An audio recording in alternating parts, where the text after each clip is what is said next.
The Thing from Another World, 1951. Watch the skies, everywhere. Keep looking, keep watching the skies. There's a silence that lives only in the Arctic, vast, untouched, a stillness older than history. But in 1951, a film shattered that quiet with a single chilling idea. What if something alien had been sleeping beneath the ice and it woke up? The Thing from Another World was more than a monster movie. It was a mirror reflecting America's growing anxieties about science, war, and the unknown. Set in a remote Arctic outpost, the story unfolds as a team of military personnel and scientists discover a crashed spacecraft buried in the ice.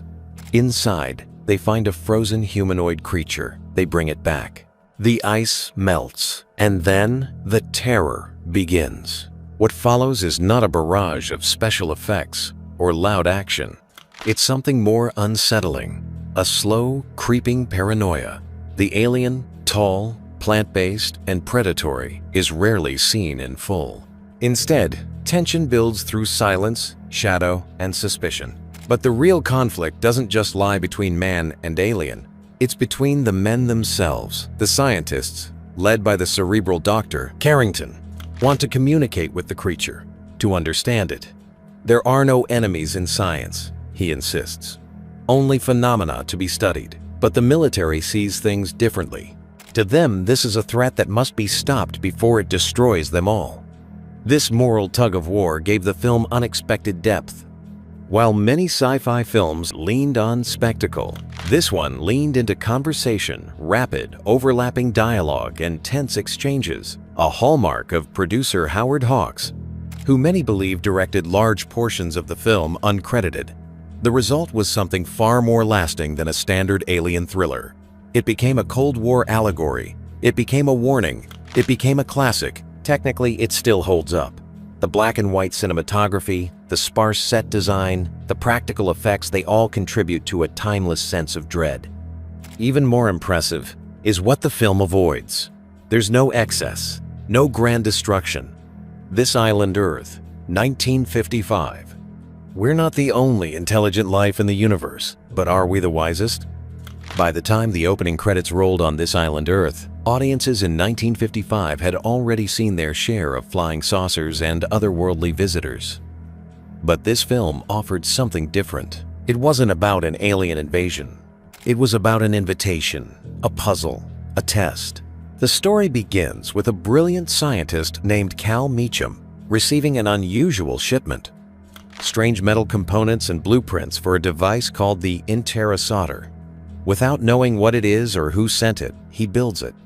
What comes through the screen is not a human face, but something altogether different. And that moment of revelation, with its flickering electronic hum and the alien Exeter's gentle, unblinking stare, became one of the most iconic scenes. But this wasn't just visual spectacle. It was a quiet question disguised as a space opera. What would happen if another civilization, more advanced, more intelligent, reached out, not to conquer, but to collaborate? Could we rise to meet them? This island Earth stood out in a decade when many sci-fi films used aliens as metaphors for fear. Here the aliens are conflicted, complex, even desperate. Exeter and his people, the Metalunans, aren't villains. They're survivors of a war-torn world trying to prevent extinction. They need Earth's help, but their methods are veiled in manipulation. And Cal, along with fellow scientist Ruth Adams, is swept up in an interstellar conflict he never agreed to join. What makes the film endure is not just its bold use of color, one of the first sci-fi films shot in Technicolor, but its tone. It feels vast, operatic. There's something almost tragic about it. The Metalunans have knowledge, but they've lost compassion. They mastered technology, but failed in diplomacy. And their world is literally crumbling beneath them. The design of the film was stunning for its time. From the glowing tubes of the Interocitor to the massive Metalunan war room and the unforgettable design of the mutant creature towering. With bulging, insect-like eyes and veiny arms, it all felt alien in the truest sense of the word.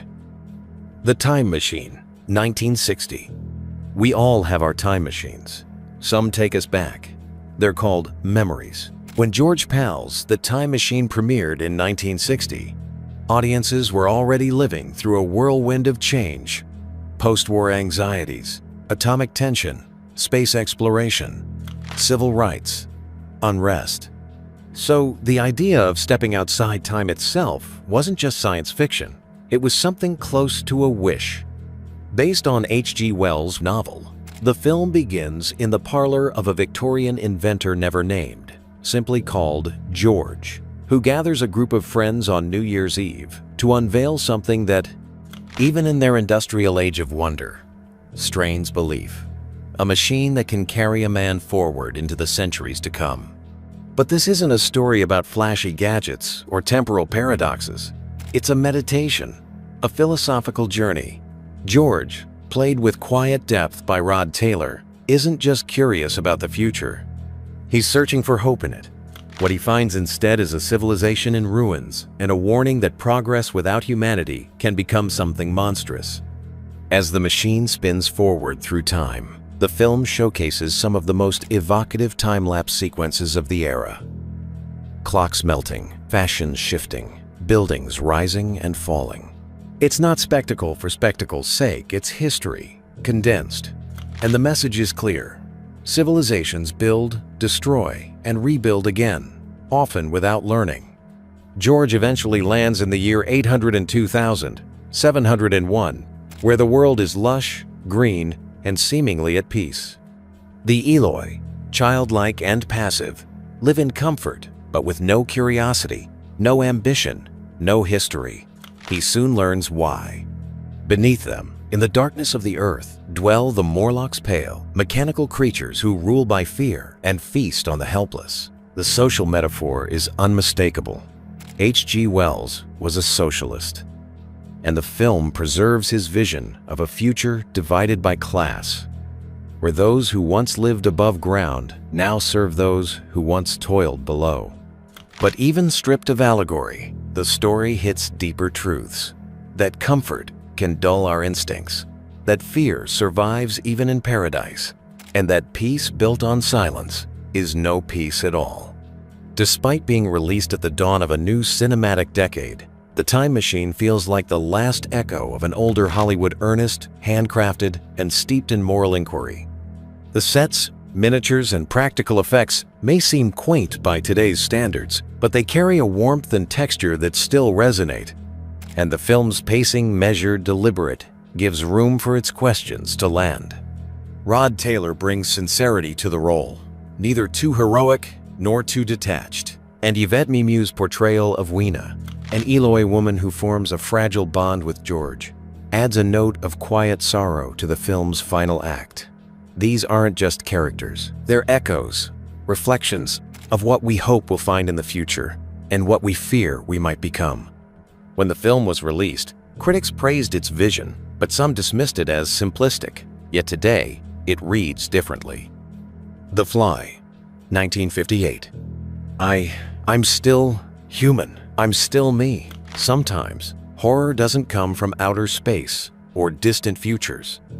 Sometimes, it's born in the quiet moments in a laboratory, in a whisper, in a mind slowly unraveling.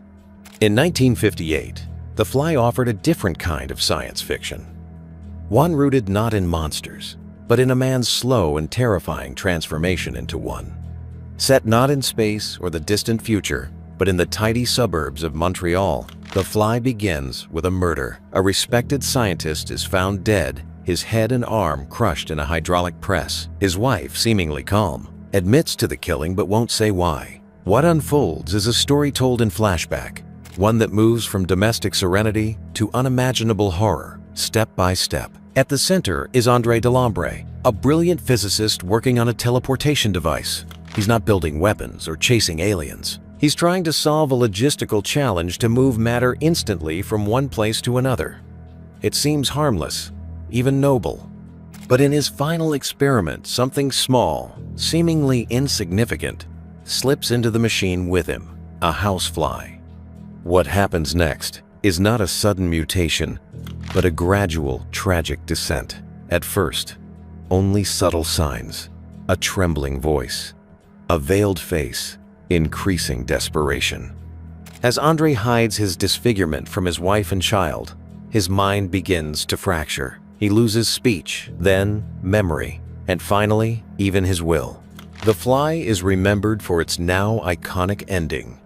The tiny, human-headed insect caught in a web, screaming, "Help me," as a spider descends.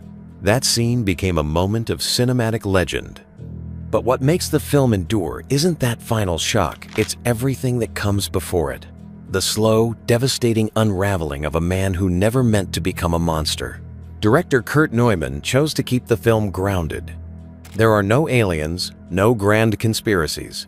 The horror is personal, quiet, and because of that, it feels closer. The suburban setting, the gentle domestic scenes, the deep love between Andre and his wife Elaine, all of it adds weight to the tragedy. This was a family destroyed not by malice or violence, but by a single error in judgment. Vincent Price, who plays Andre's brother, adds another layer to the story. His usual theatrical presence is toned down here, replaced with sorrow and disbelief. And Patricia Owens, as Elaine, carries much of the emotional weight. Her performance, terrified, grieving, but always dignified, holds the film together. She doesn't just witness a transformation, she carries it. At the time of its release, The Fly was a box office success, and critics responded to its intelligence and emotional core. But over time, it became more than just a cult classic. It became a metaphor for the dangers of unchecked science, for the limits of human control, for how quickly a mind or a soul can slip away. 20,000 Leagues Under the Sea, 1954. The sea doesn't belong to despots. It belongs to all mankind. In an era when science fiction meant flying saucers and far-off galaxies, one film dared to look downward into the ocean's darkest depths and ask what waits beneath. Released in 1954, Walt Disney's 20,000 Leagues Under the Sea wasn't just a cinematic milestone. It was one of the earliest big-budget live-action science fiction films that proved the genre could be beautiful, thoughtful, and deeply human. Based on Jules Verne's groundbreaking novel, the film follows a trio of unlikely shipmates, Professor Aronnax, his apprentice Conseil, and the headstrong harpooner Ned Land, as they investigate mysterious attacks on naval vessels. What they discover is not a sea monster, but a marvel of human engineering. The Nautilus, a futuristic submarine, captained by the enigmatic and haunted Nemo. Captain Nemo is a man driven by grief and rage. He has turned his back on the world above, building his empire beneath the waves. But he is not a villain. He's a visionary, a wounded idealist, a scientist who has witnessed the cruelty of nations and decided the ocean is the last place left to dream freely and to seek justice on his own terms. Portrayed by James Mason with quiet intensity, Nemo is both captivating and unnerving. His vision of a self-sufficient life, undersea, powered by electricity, harvesting food from the ocean, avoiding war and politics, feels more relevant today than ever. And yet, his methods often blur the line between justice and vengeance.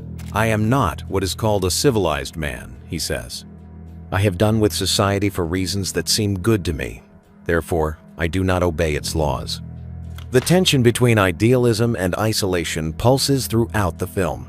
Kirk Douglas brings swagger and defiance as Ned Land, a man of action who bristles at the very idea of submission.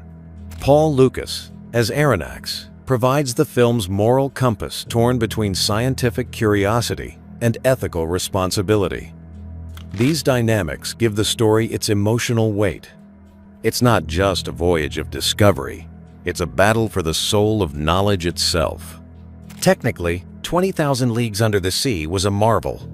Shot in CinemaScope and vibrant color, the film featured elaborate sets, pioneering underwater photography, and a fully realized Nautilus interior that felt both futuristic and believable. The famous battle with the giant squid remains one of the most thrilling action sequences, not because of visual effects alone, but because of the mood, the music, the sheer dread of being swallowed by nature's mystery. It was Disney's first live-action feature to win Academy Awards, earning Oscars for Best Art Direction and Best Special Effects. But beyond the trophies, it gave sci-fi legitimacy. It showed that science fiction could be lyrical, literary, and lush, without sacrificing suspense or emotion. But perhaps the most enduring part of 20,000 Leagues is its quiet environmentalism. Long before the term existed, the film warned of mankind's exploitation of nature and glorified the idea of living in harmony with the ocean. Nemo's underwater kingdom wasn't just a refuge, it was a rebuke of industrial greed and colonial violence.